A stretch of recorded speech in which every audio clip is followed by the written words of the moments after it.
तो सभी को हमारा राम राम। ठीक है, आज हम आपके सामने जो ये हमारा जीवन है, जीवन की जो सच्चाई है उस पर चर्चा करेंगे। कहते हैं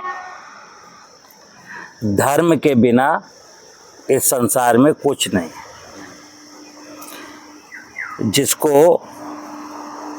सुखी रहना हो, प्रसन्न रहना हो, वो धर्म को जाने, धर्म को, भगवान को जाने, ईश्वर को जाने। आज की तारीख में हम सभी लोग भगवान की पूजा करते हैं। और अगर मैं किसी से पूछूं कि भगवान को आपने देखा है,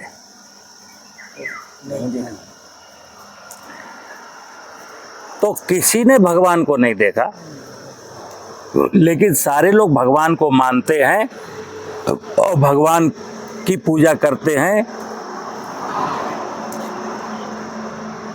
लेकिन भगवान किसी को मिला नहीं। हम भगवान की पूजा करते हैं, भगवान को मानते हैं, भगवान पर मेरी आस्था है, भगवान पर मेरी श्रद्धा है, फिर भी अभी भगवान से अनजान हूं। तो एक क्वेश्चन बना, एक प्रश्न आया कि ऐसा कौन सा भगवान है जो तुम्हारी समझ में नहीं आया। अब अगली बात, कहते हैं कि धर्म की रक्षा करो, धर्मो रक्षति रक्षिता। अगर आप धर्म की रक्षा करोगे तो धर्म आपकी रक्षा करेगा। अब मैं फिर पूछ रहा हूं कि धर्म क्या है। जब ये प्रश्न आता है कि धर्म आखिर है क्या,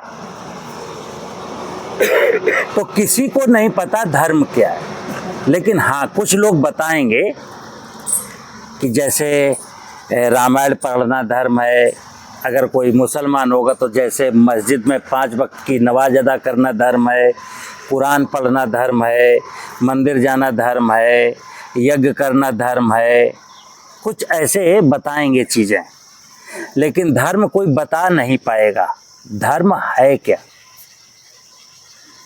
तो ना तो मैं धर्म को जानता हूँ, ना मैं भगवान को जानता हूँ। और एक कहते हैं सबका मालिक एक, परम पिता परमेश्वर, अल्लाह, ईश्वर, गॉड, जिसके बारे में कहा गया है बिन पग चलई सुनई बिन काना।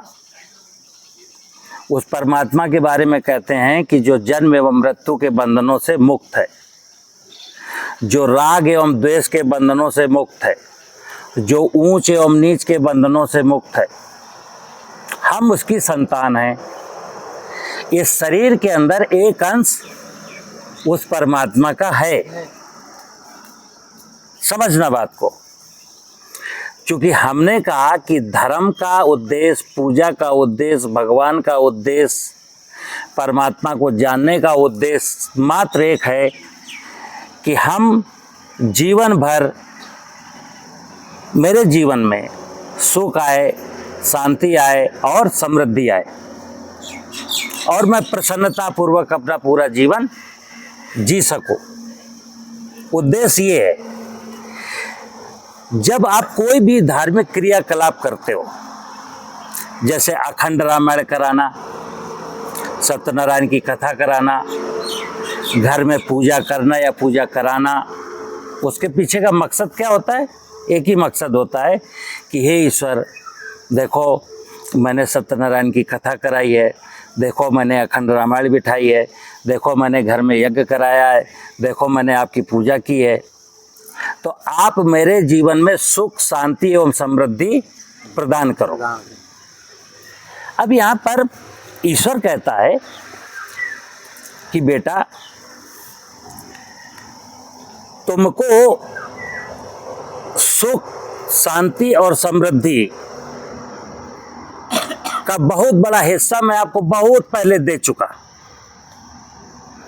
हम जब मनुष्य की रचना करते हैं, क्योंकि मनुष्य इस धरती पर मेरी सबसे सुंदर रचना है, तो मैं उसके साथ कोई कपट नहीं करता हूँ। देखो, तुम्हारे दोनों पाँव दिए, तुमको दोनों हाथ दिया, तुमको आँख दिया, तुमको कान दिया, तुमको मन दिया, बुद्धि दिया, चित्त दिया, अहंकार दिया। हमने शरीर के अंदर 5 इंद्रियां लगाई और शरीर के अंदर 4 इंद्रियां दे दी। अब तुम एक परफेक्ट आदमी हो। अब तुम अपने जीवन का सफ़र तय करो खुद, और जानो कि मुझे कैसे चलना है, क्या करना है, क्या नहीं करना। लेकिन हमको बीच रास्ते में, जैसे जब हनुमान जी, लक्ष्मण जी मूर्छित हैं, सुखेन वैद्य ने कहा कि अगर हनुमान जी संजीवनी ले आएंगे सूरज उगने के पहले तो लक्ष्मण जी जिंदा हो जाएंगे। तो आपको पता है ना कि हनुमान जी की रास्ते में कितने लोगों ने रोड़ा अटकाया।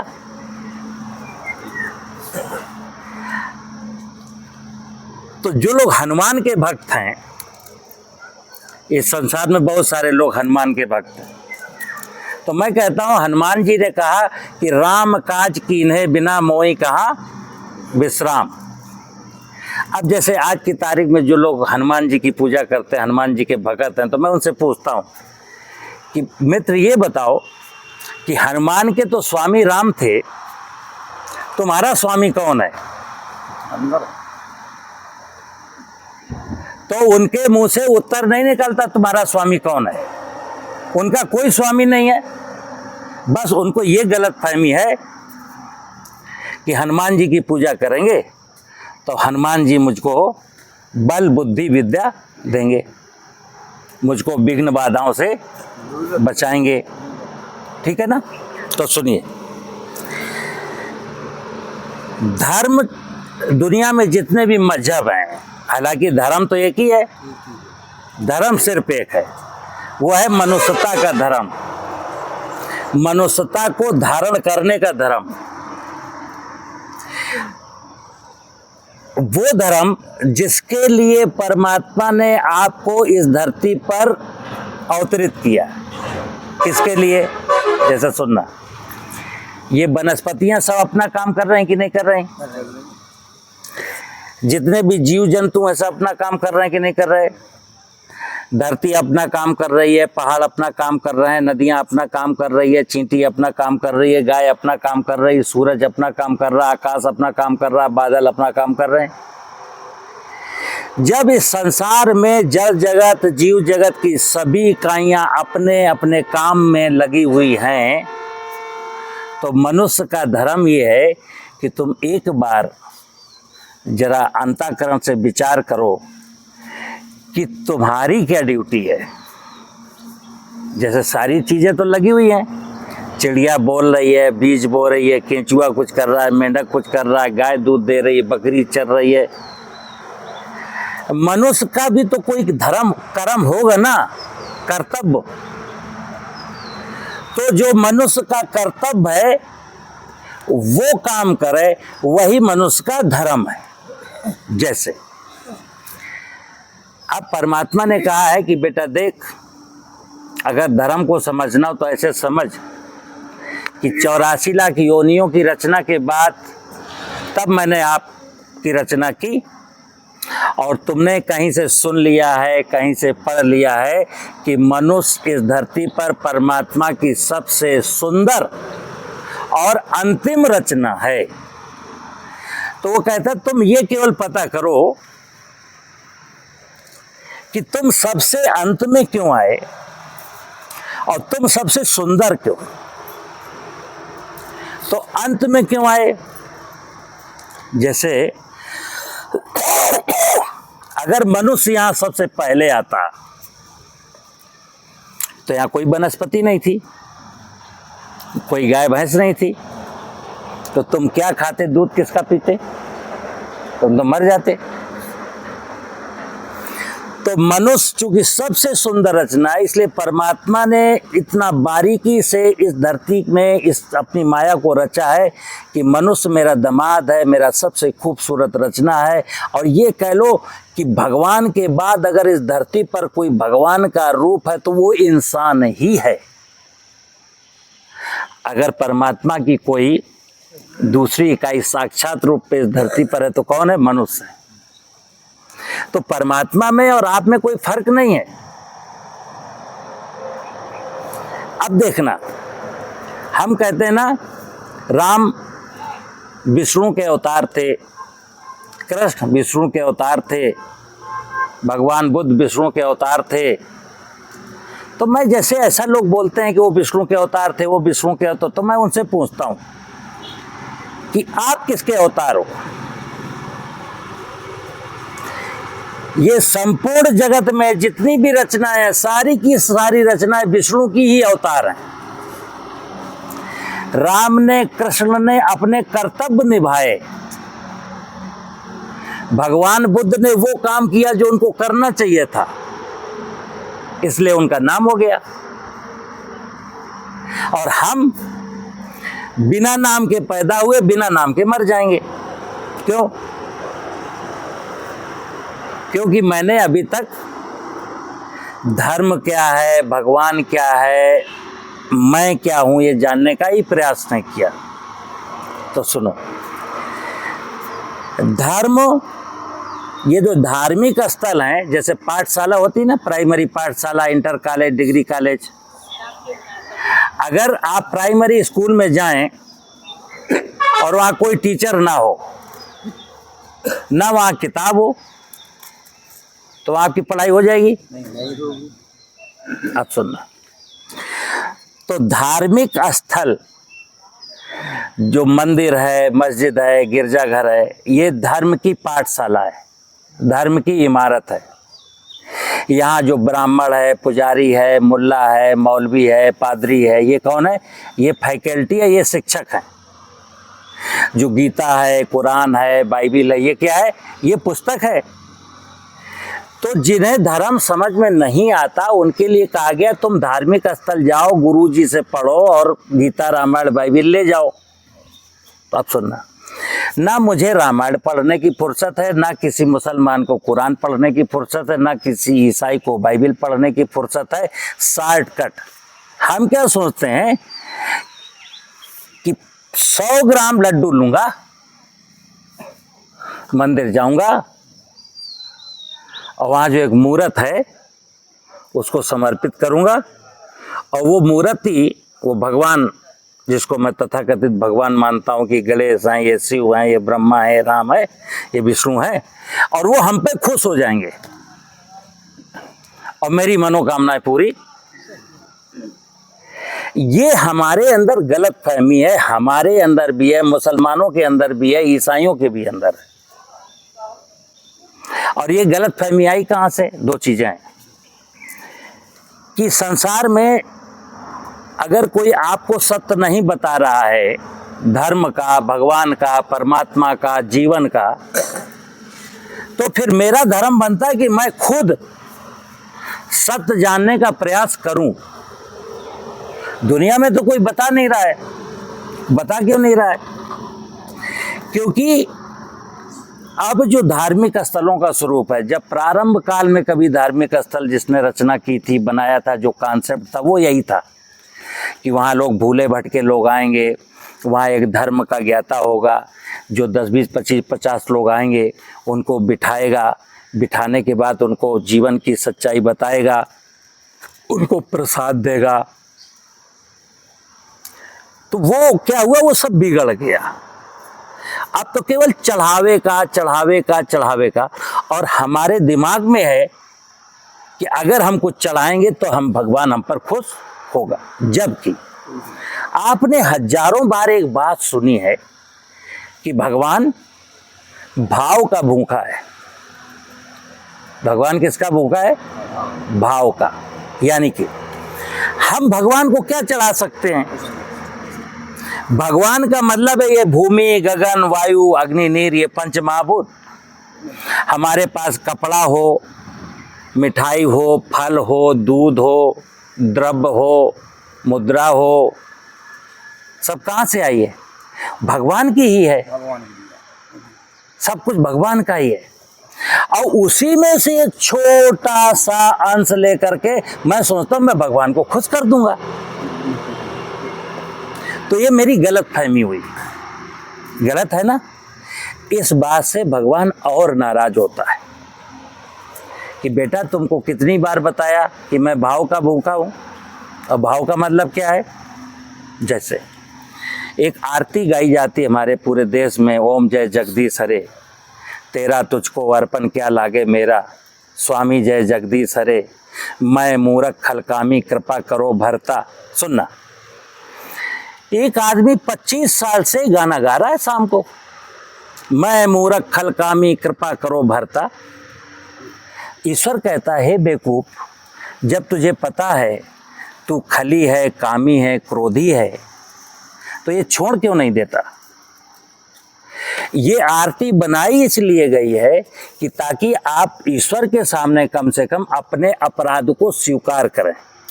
और जब हम अपराध को स्वीकार करेंगे तो फिर छोड़ने की कोशिश करेंगे। लेकिन मैं क्या सोचता हूँ, आरती गा देने से, जगदीश जी के सामने आरती गा देने से जगदीश प्रसन्न हो जाते। और एक लाइन है, तेरा तुझको अर्पण क्या लागे मेरा। हे ईश्वर, हे परमात्मा, आज मेरे पास जो कुछ भी है वो सब तुम्हारी अमानत है, सब तेरा दिया हुआ है। और अगर मुझे जरूरत पड़ी तो मैं जितना कुछ भी तुमने दिया सब तुमको अर्पित कर दूंगा। ये भाव है। जितना मेरे पास आज की तारीख में 5 बीघा जमीन, 2 लाख रुपया, 10 तोला सोना, जब जरूरत धर्म को आएगी मैं सब कुछ अर्पित कर दूंगा। केवल भाव, एक बार भाव ही बनाना है। वो तुमसे अर्पित करवा नहीं रहा है, लेकिन तुम्हारा दिल देख रहा है कि तुम क्या इसके लिए तैयार हो। यदि हो तो तुम्हारा अर्पित नहीं करवाएगा, तुमको और भी कुछ देगा। लेकिन अभी मैं क्या करता हूं, तेरा तुझको अर्पण क्या लागे मेरा। और जैसे ही आरती की थाल आएगी तो 500-500 के नोट जेब में पड़े, लेकिन निकलेगा क्या? गिलट का सिक्का।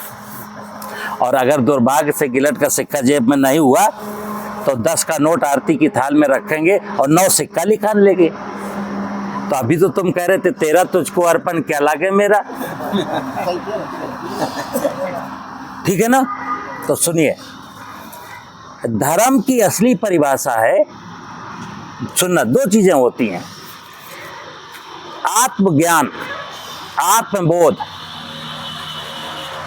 हम स्वयं धर्म को जान जाएं, हमें कहीं मंदिर, मस्जिद, गिरजाघर जाने की जरूरत ना पड़े, मुझे किसी कोचिंग लेने की जरूरत ना पड़े, मुझे कोई पुस्तक पढ़ने की जरूरत ना पड़े। जैसे उदाहरण भी हैं, मैं एक उदाहरण देता हूं।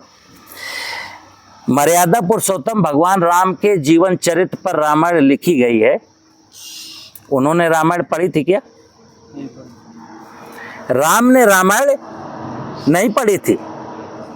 और हम सौभाग्यशाली हैं कि राम जैसे व्यक्ति का चरित्र मेरे सामने है और मैं अखंड रामायण कराता हूं, रामायण पढ़ता हूं, रामायण का पांव छूता हूं,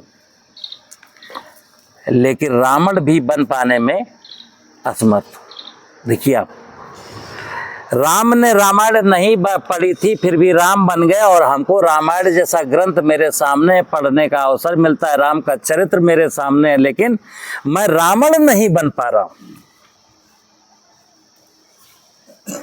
तो परमात्मा क्या कहता है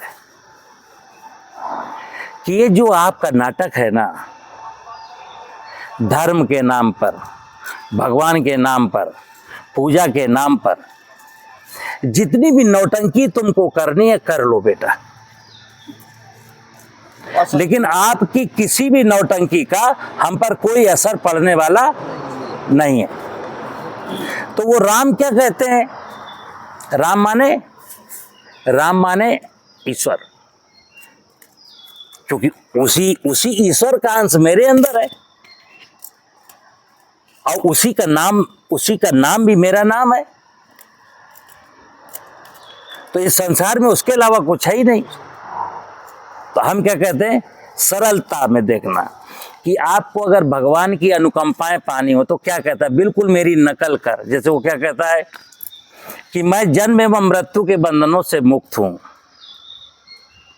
और तू मृत्यु लोक में जन्म लेके आया है, लेकिन फिर भी अपने आप को जिंदा मत मान, अपना ईगो रखी मत।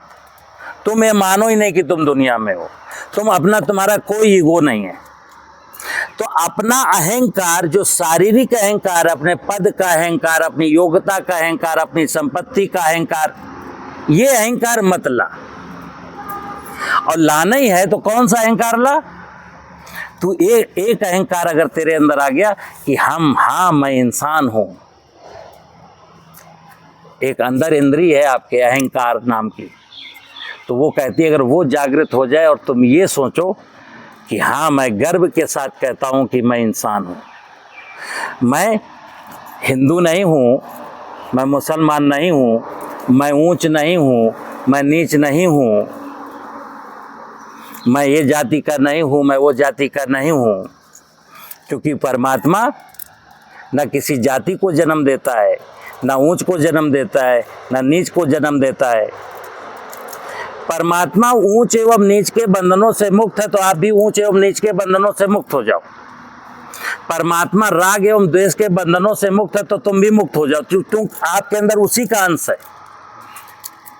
तो जैसे ही मैं ऐसा सोचता हूं कि हाँ, यस, ये बात सही है, जब मेरा पिता परमात्मा ऊंच नीच के बंधनों में नहीं उलझा, राग द्वेष के बंधनों में नहीं उलझा, मजहबों के बंधनों से परे है, तो मैं ये जातियों के लफड़ों में, ऊंच नीच के लफड़ों में क्यों पड़ा हूं?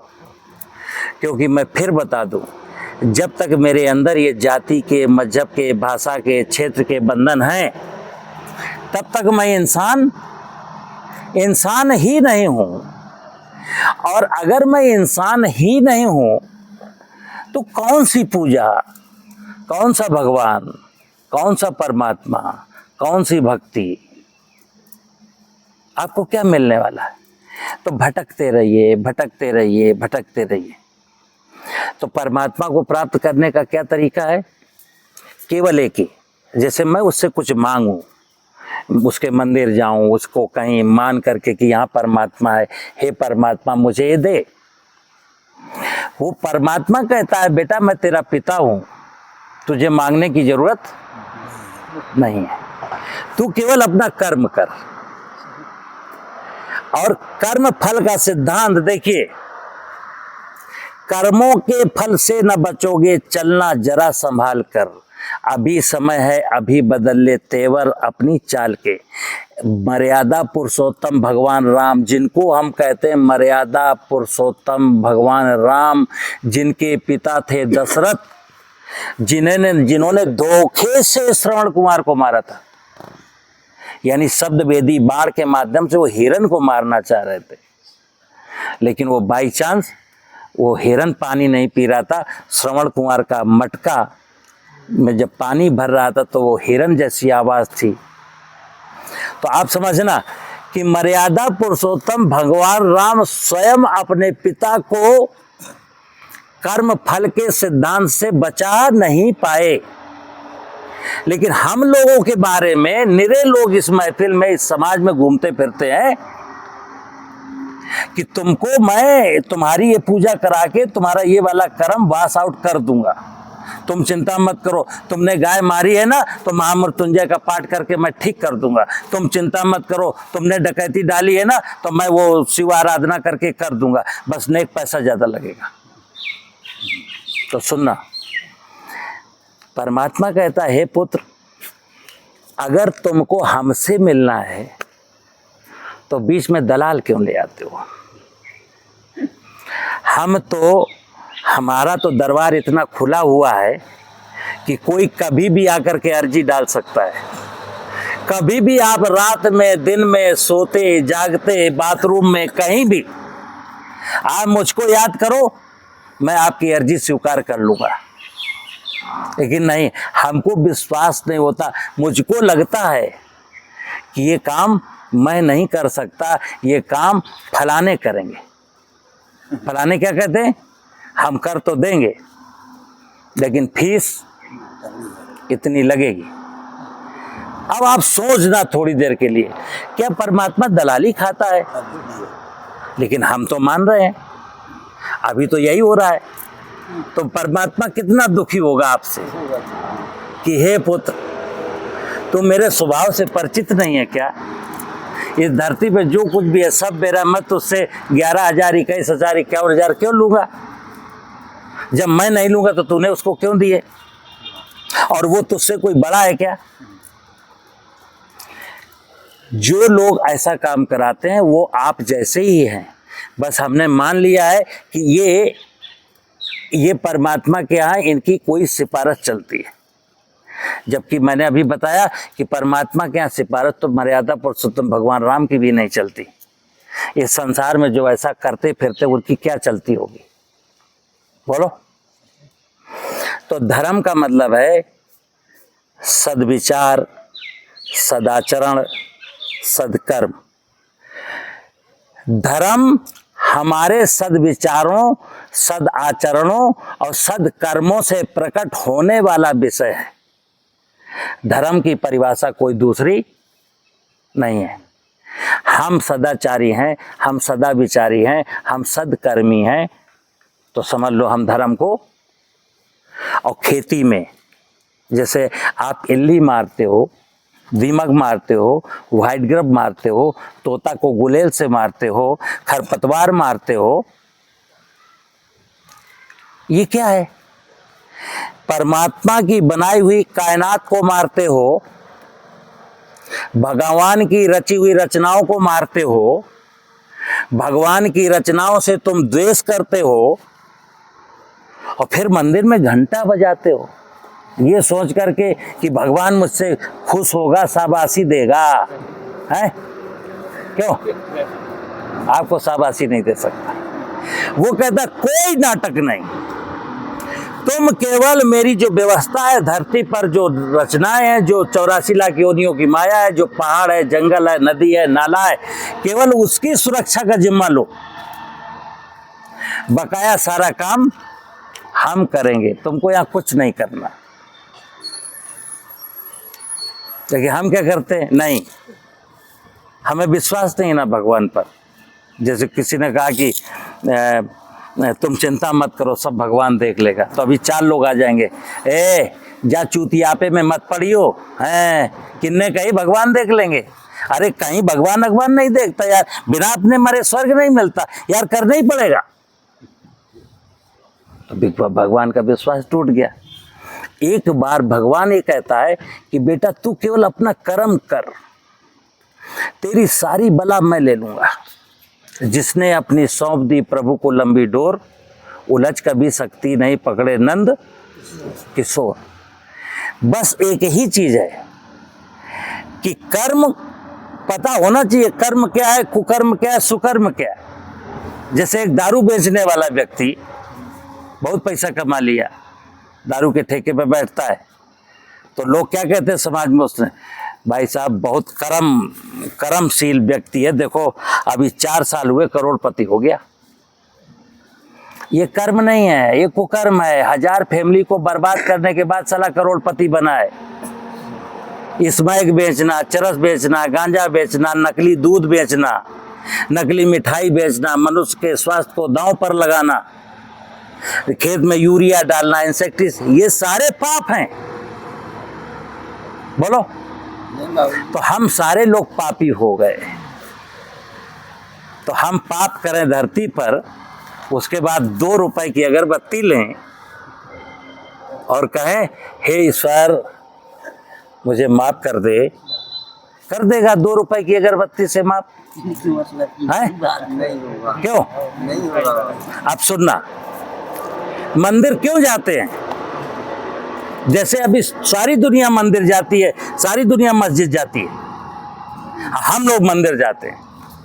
किसी से पूछ रहा हूं, किसी से पूछ के देखो भैया आप मंदिर क्यों जाते हो? बोले क्यों, हम हिंदू हैं, मंदिर न जाएं तो क्या मस्जिद जाएं? नहीं नहीं, तुम मंदिर ही जाओ, लेकिन मैं पूछ रहा हूँ क्यों जाते हो? अरे मंदिर पे हमारी आस्था। भाई साहब वो आस्था तो है, लेकिन मैं पूछ रहा हूँ जाते क्यों? अरे फिर पागलपने की बात कर रहे, हमारे पिताजी जाते थे। भाई साहब आपके पिताजी जाते थे, मैं आपसे पूछ रहा हूं आप क्यों जाते हो? तो कहो तमाचा मार दे। क्यों? क्योंकि उसे पता नहीं है, क्योंकि उसे पता बस एक परंपरा का निर्वहन है। अब देखना मंदिर क्यों जाते?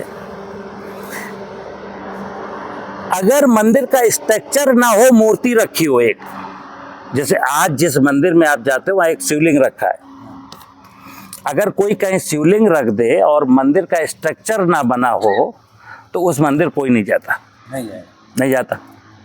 अगर कोई स्ट्रक्चर बना दे और शिवलिंग ना हो वहां भी कोई नहीं जाता। तो जैसे, लेकिन अब ये मंदिर किसको कहते हैं? उस ढांचे को। किसको कहते हैं? उस ढांचे को। तो मैं अगरबत्ती लेके, गंगा जल लेकर के, फूल लेकर के, नारियल लेकर के, मिष्ठान लेकर के और मंदिर जा रहा हूं, और मंदिर तो हमको 400 मीटर पहले दिख गया ना, तो मंदिर आपको दिख गया, लौट आओ। तो हमने कहा लौट जा भाई, मंदिर तो दिख गया, तू मंदिर आया था, मंदिर दिख गया, लौट जा। बोला कैसी बात कर रहे बाबूजी? अबे हमें अंदर जाने, कहाँ? गर्भगृह में जहां मूर्ति रखी है। तो परमात्मा क्या कहता है? जो हमारे ऋषि मुनियों ने, जिन्होंने मंदिर जाने की परंपरा बनाई थी, उनके पीछे का मकसद क्या था? कि हे इंसान, जिस प्रकार ये 5 करोड़ का मंदिर देख करके तुझे खुशी नहीं हुई, और तू मंदिर के अंदर एक छोटी सी मूर्ति को सामने आया तब तुझे तसल्ली मिली, ठीक इसी प्रकार तेरा शरीर भी एक खंडहर मंदिर है, और उसका अस्तित्व तब है जब तेरे अंदर, इस मंदिर के अंदर मैं विराजमान हूं।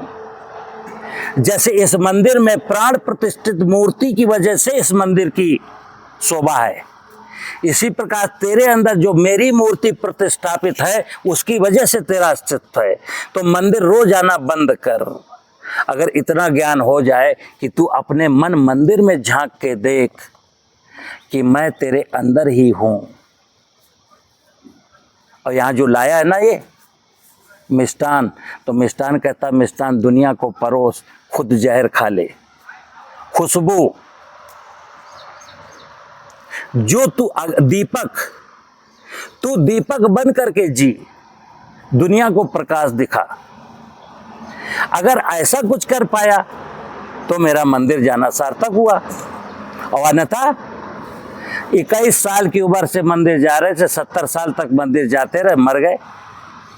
न भगवान मिले, न परमात्मा मिला, न ज्ञान मिला। चारपाई पर मृत्यु सैया में कलतते कलतते खत्म हो गए। मंदिर जाने का मतलब है, भक्ति का मतलब है, भगवान का मतलब है, परमात्मा का मतलब है कि आपके जीवन में शांति का उदय हो चुका।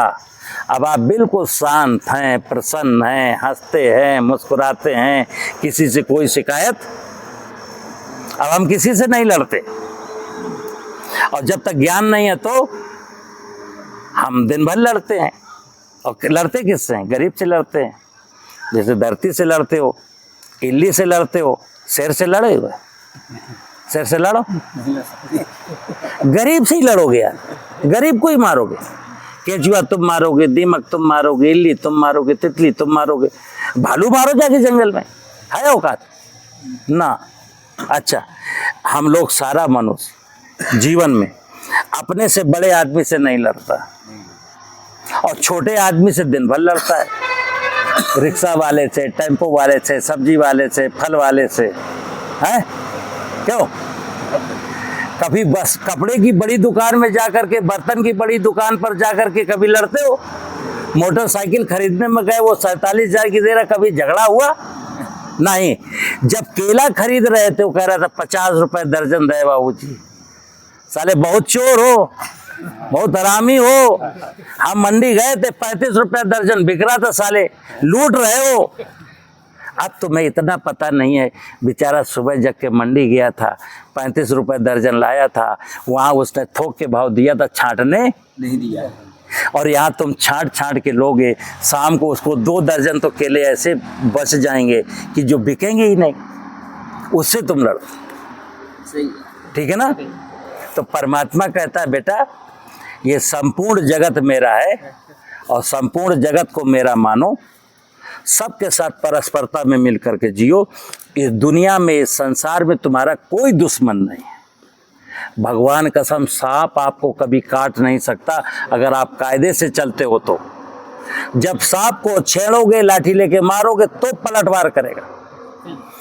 तुम्हारा कोई दुश्मन हमने नहीं बनाया। परमात्मा कहता तुम्हारा कोई दुश्मन नहीं इस संसार में।